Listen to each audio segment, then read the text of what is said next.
meu nome é Guilherme Dias, eu sou técnico de arquitetura, engenharia e construção da Grafo. A Grafo é uma empresa que atua há mais de 30 anos oferecendo serviços tecnológicos. De prontidão, eu deixo aqui o nosso Instagram, @grafosoftware.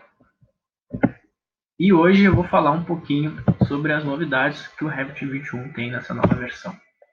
Para a agenda de hoje, eu trago todos os tópicos: perfil de usuário, interface, parede inclinada, a aba de pré-moldados, inserção de PDF e imagens, obter conteúdo Autodesk, projeto generativo, o estilo visual, ativar ou desativar filtros, categoria de infraestrutura, listrar linhas nas tabelas, famílias tendo rotação nas suas tags alinhadas, famílias com vazio paramétrico e depois uma conclusão breve de tudo que a gente viu. Primeiramente, vamos falar do perfil do usuário. Quando a gente inicia o Revit a primeira vez, ele abre essa janela sugerindo a criação de um perfil de usuário. Mas o que seria isso? Para que serve isso? A ideia é que você crie um perfil com as disciplinas que se aplicam ao seu trabalho no dia a dia. Basicamente, o que vai ser feito é que algumas abas que você não utiliza serão ocultas na aba de ferramentas. Nada que não possa ser habilitado em outro momento. Você pode selecionar até a sua função de trabalho, o que é bem legal. Ali aparece arquiteto, gerente de BIM, analista de energia e outras atividades também. Antes de concluir, ele vai exibir o que será removido com base no seu perfil. Se a gente clicar ali em Vou Tentar, ainda vamos receber uma última mensagem informando que podemos reverter essa alteração realizada clicando em Arquivo, Opções, Interface do usuário. Aí é só reabilitar as abas que foram desativadas. Aqui eu mostro um comparativo para vocês do Revit 21, observando a aba de sistemas que ela foi removida. Ali na imagem de baixo aparece a aba de sistemas e na de cima ela já não aparece, porque a gente configurou para ela não aparecer. Interface. Quando a gente abre o Revit após configurar essa parte de perfil do usuário, a gente vai chegar nessa tela. E o que a gente consegue ver nessa tela? À primeira vista a gente não percebe muita diferença, mas se a gente olhar um pouco mais atento, se a gente fuçar um pouquinho mais, a gente consegue ver algumas diferenças. A primeira é o botão do BIM 360, que eu deixo marcado ali. Agora a gente pode desconectar o serviço de nuvem da Autodesk e acessar os arquivos de uma forma muito mais rápida, sem precisar usar a plataforma de internet. Uma outra novidade foram os templates padrões. Além das opções clássicas, foram adicionados modelos de sistema elétrico e hidráulico. Antes a gente tinha o modelo de construção civil, parte de arquitetura, estrutura e a parte mecânica. Agora a gente tem todas essas, mais a parte de sistemas, mais a parte elétrica e mais a parte hidráulica. Mas o que tem de novo nesse sistema, né? Então a gente consegue ver que são arquivos de modelos voltados para suas respectivas disciplinas. Logo, é interessante que você tenha um mínimo de conhecimento para estender esses benefícios, para entender tudo que está acontecendo. Mas, a grosso modo, o que você vai observar é que o navegador de projeto tem uma organização mais personalizada referente àquela disciplina, além de famílias que já são pré-carregadas para aquele template. Quando a gente abria o modelo de arquitetura, a gente tinha ali nível 1, nível 2, planta de forro, etc. Quando a gente abria o de construção, tinha sapatas, tinha as fundações, tinha outros níveis, e depois chegava no nível 1. Tem a mesma lógica nos sistemas elétricos, hidráulico e sistemas. Cada um tem o seu tipo de pré-configuração no navegador de projeto.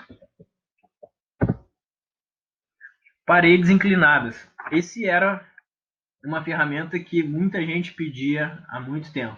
Fazer uma parede inclinada no Revit era cansativo, demandava tempo e agora se tornou algo que a gente consegue fazer com um simples ajuste. A gente cria uma parede de qualquer tipo, se ele seja uma parede cortina ou uma parede de alvenaria. A gente seleciona a parede e no painel de propriedade a gente localiza a opção seção transversal, como eu mostro aqui. Por padrão, a configuração sempre vai ser vertical, mas se a gente clicar no campo, é possível alternar para inclinada e a partir dali a gente insere o ângulo desejado. E como a gente vai conseguir ver na imagem a seguir, que eu vou mostrar, a gente consegue ver um GIF onde tudo acontece, mas antes eu recomendo sempre que a gente utilize uma vista de elevação ou corte para entender melhor o resultado dessa configuração. Aqui eu mostro através de um GIF que eu fiz o que acontece, como acontece as coisas. A gente pode observar aqui que, independente da inclinação, a altura da parede sempre vai ser respeitada, independente da parede estar conectada a um nível ou não. Outro detalhe, isso vale também para qualquer tipo de parede, como eu já citei, seja parede de cortina, paredes em arcos ou parede em elipse, todas elas estão incluídas nesse pacote na inclinação. Se você quiser também, a gente consegue fazer esse ajuste diretamente na vista 3D, sem precisar entrar nas propriedades. A gente consegue já deixar ela inclinada usando a vista 3D. A aba de pré-moldados. Agora a gente tem essa nova aba de pré-moldados, que não é muito bem nova, que ela tem uma série de ferramentas destinadas a esse uso. Antes, esse recurso ele era acessado via um plugin, que era o Precast Stencil for Revit, mas agora ele está incorporado diretamente na versão integral do Revit, quando a gente baixa ele sem precisar instalar nenhuma extensão. Essa ferramenta oferece inúmeras possibilidades de trabalho para elementos pré-moldados, de forma que os modelos Revit sejam mais conectados ao processo de fabricação, permitindo a geração de arquivos CAN. Que arquivos CAN são manufatura auxiliada por computadores, né? Em resumo, abre um leque de possibilidades muito maior incorporado ao Revit. PDF imagens. Nas versões anteriores, a gente podia importar um PDF ou uma imagem. Agora a gente pode vincular esses arquivos de imagem e PDF raster, tanto de arquivos locais como usando o BIM 360. Vou mostrar para vocês aqui, na comparação, no Revit 20, a gente tinha o gerenciamento de vínculos e a gente tinha o gerenciamento de imagens. A gente não conseguia vincular imagens. E o gerenciamento era separado. Agora o gerenciamento fica único do gerenciamento de vínculos, porque imagem e PDF podem ser vinculados. Se o arquivo vinculado for alterado, contanto que ele mantenha com o mesmo nome, ele vai ser atualizado automaticamente no Revit. Por exemplo, eu fui lá, editei minha imagem no Photoshop, salvei ela e vou colocar no Revit. E aí eu quero alterar alguma coisa nessa imagem que eu vinculei no Revit. Aí ela está salva com o mesmo nome o arquivo, eu modifico fora do Revit aquela imagem vinculada, e quando eu for para o Revit de novo, se eu recarregar o arquivo vinculado, eu vou conseguir puxar todas as atualizações que eu fiz naquela imagem, naquele arquivo ou naquele PDF. Já o processo de gerenciamento das imagens importadas, que, como eu falei antes, era separado do processo de gerenciamento do vínculo, agora nessa versão é tudo unificado. Como a gente consegue ver aqui, a parte de gerenciamento de vínculos, PDF, IFC, Revit, 2 imagens, fotografia, tudo junto. Particularmente eu achei mais simples, fica mais organizado e a gente tem apenas uma janela para gerenciar todos os vínculos que organiza tudo em aba, fica muito mais prático, não tem coisa perdida. E outro recurso que eu achei bem interessante, bem simples, só que ele é muito prático, foi o botão mostrar. Selecionando o arquivo importado e clicando em mostrar, o Revit vai para a vista onde o arquivo está inserido e centraliza ele na sua tela. Muito mais prático quando a gente tem diversos arquivos vinculados ao projeto. Obter conteúdo Autodesk. Nas outras versões, Revit 20, 19, 18, os para trás, gerava muito suporte isso. O pessoal baixava o Revit, mas não vinha as famílias, não vinha as bibliotecas, não tinha os templates. O cara ficava meio perdido e tinha que chamar o suporte para a gente conseguir instalar para eles isso. Agora, na versão 2021, na aba Inserir, temos um botão chamado Obter Conteúdo Autodesk, que se a gente clicar nele, ele vai nos direcionar direto para uma página da Autodesk que contém todos esses arquivos que às vezes na instalação ali não vem. Aí tem ali as famílias, tem os templates, tem as bibliotecas, tem tudo. É só a gente clicar ali, instalar, mandar executar e tá feito. É um recurso que é muito útil na instalação, que acaba evitando um monte de suporte aí para o pessoal. Fica bem mais simples. Projeto generativo, que é uma ferramenta nova para a parte de AEC, parte de engenharia, construção e arquitetura, que vem diretamente da indústria da manufatura, que já existia há muito tempo. Antes de mais nada, eu preciso contextualizar o que é esse tal de projeto generativo, que também é conhecido como design generativo. É um processo que, à primeira vista, parece que ele está criando soluções automaticamente para ti. Só que ele é bem diferente disso aí. Ele é um processo de definição de metas e restrições aliado ao poder da computação gráfica, para explorar automaticamente diversas possibilidades de design e identificar as melhores soluções para um projeto. Vou citar um exemplo aqui para vocês, para ter uma referência melhor, mais entendível do que eu estou falando. Você precisa construir um prédio escolar, com uma sala de aula para uma turma de, digamos, 20 alunos. Em um processo convencional, a gente teria que fazer uma série de estudos até chegar num resultado que atenda às nossas necessidades. Até, vamos fazer, digamos, sei lá, 20 croquis, 20 rascunhos, até encontrar um denominador comum satisfatório. Um projeto generativo, a gente usa um processo de programação que vai se basear em uma série de parâmetros restritivos. Por exemplo, a gente vai determinar um número de cadeiras e carteiras para essa sala de aula, número máximo de fileiras, espaço para circulação na sala e um percentual de luz natural que a gente quer que tenha. E com base em todas essas informações e restrições, o algoritmo vai processar todas elas e vai começar a exibir uma série de possibilidades para a sua sala de aula. E como que a gente chega nesse recurso? Como é que a gente faz funcionar? A gente vai ali na aba gerenciar, em painel generativo, ativando a ferramenta. A gente tem 3 tipos de estudo que a gente pode criar. Seria o primeiro, maximizar vistas da janela. Ele permite gerar um estudo para determinar a melhor posição em uma sala para uma vista do exterior.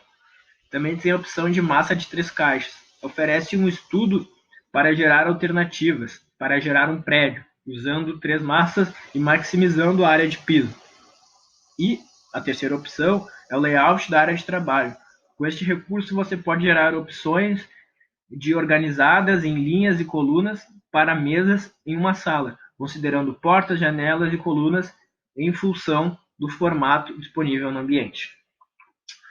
Cada uma dessas caixas apresenta os critérios e restrições para a sua execução, mas eu nem preciso falar que aqui a gente está trabalhando com o Dynamo, certo? Traduzindo para vocês, você vai ter sim que aprender programação. A ideia de todo esse recurso é justamente apresentar o que é possível fazer com o Dynamo, o que é bem interessante. É uma ferramenta simples, mas convidativa.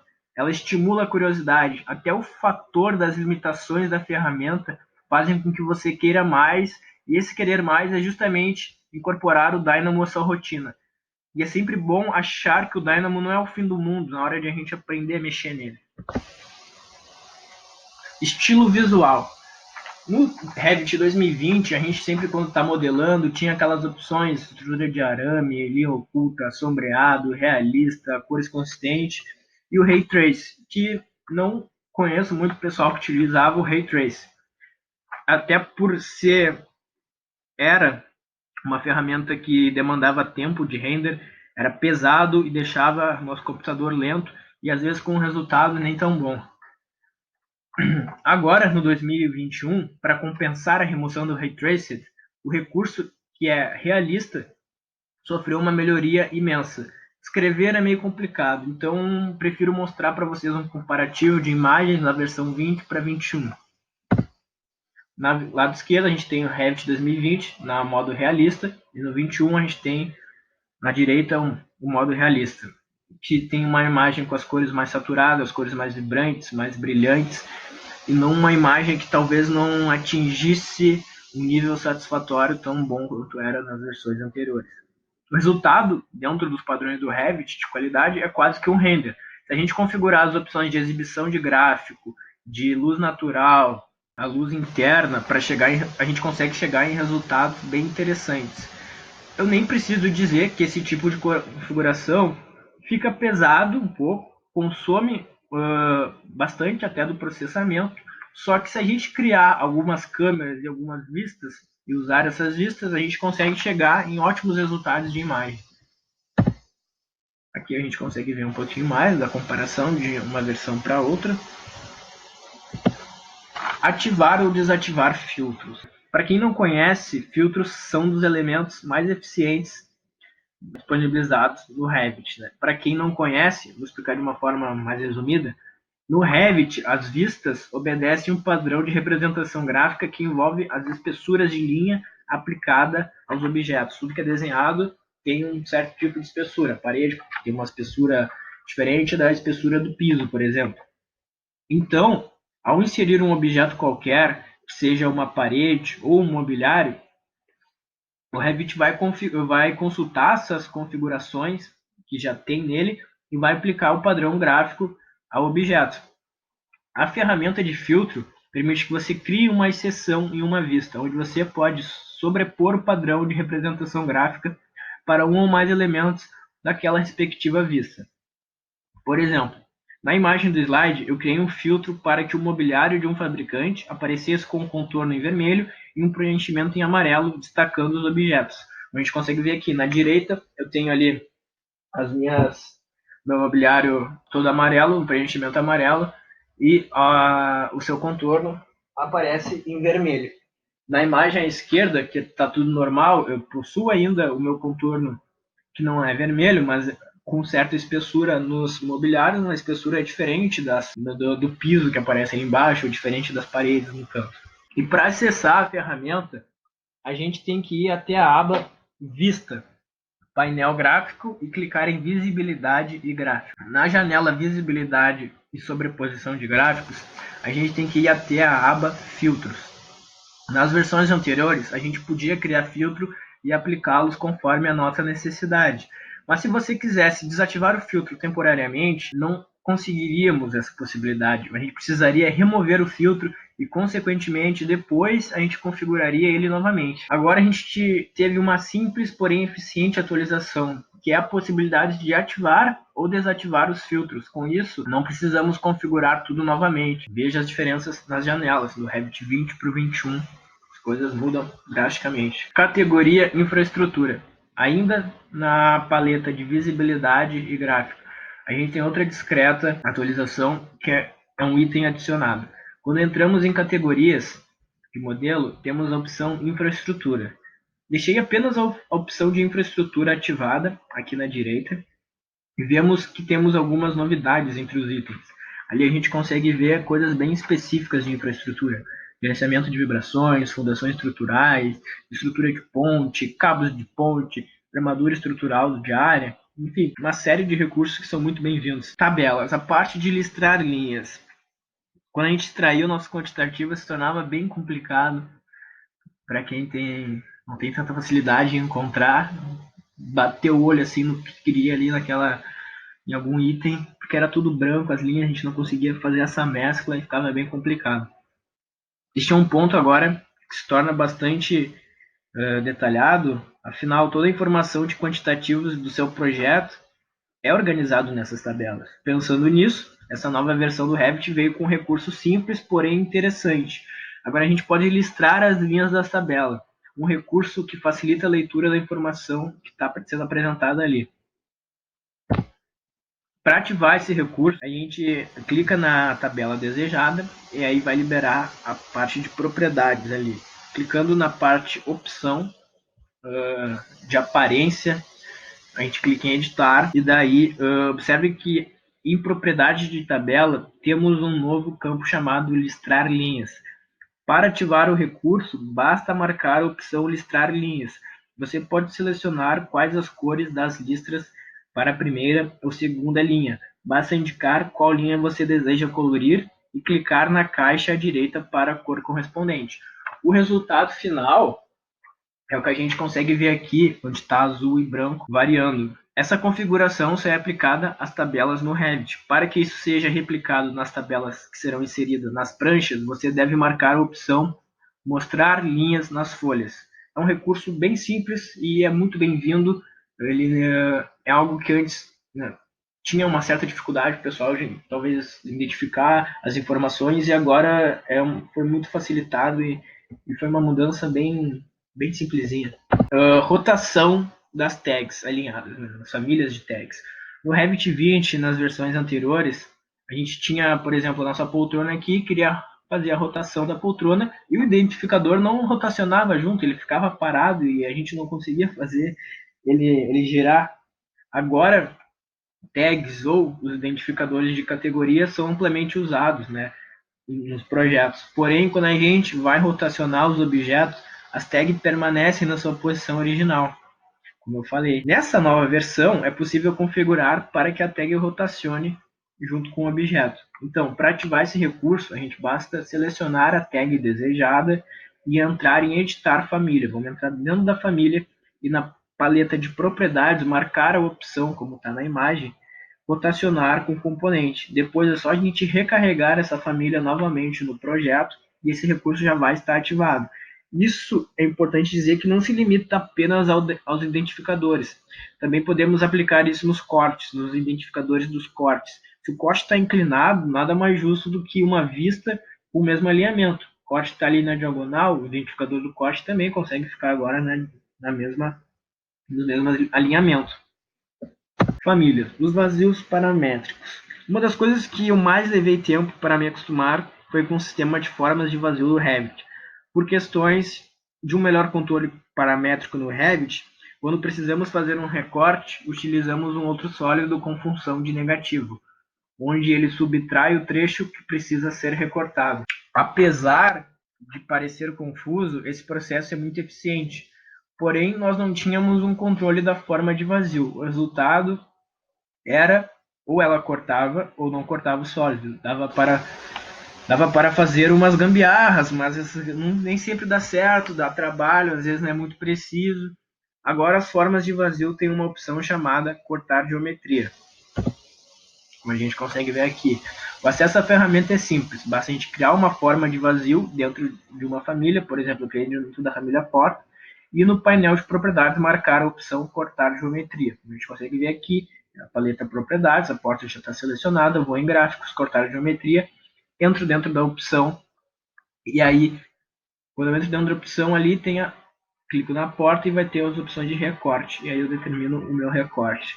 Como teste, como eu já falei para vocês, eu fiz o parâmetro de uma instância em uma porta e agora eu posso usar este controle de forma individual na família. Bom, pessoal, para concluir, primeiro eu queria agradecer a presença de todos que estão olhando.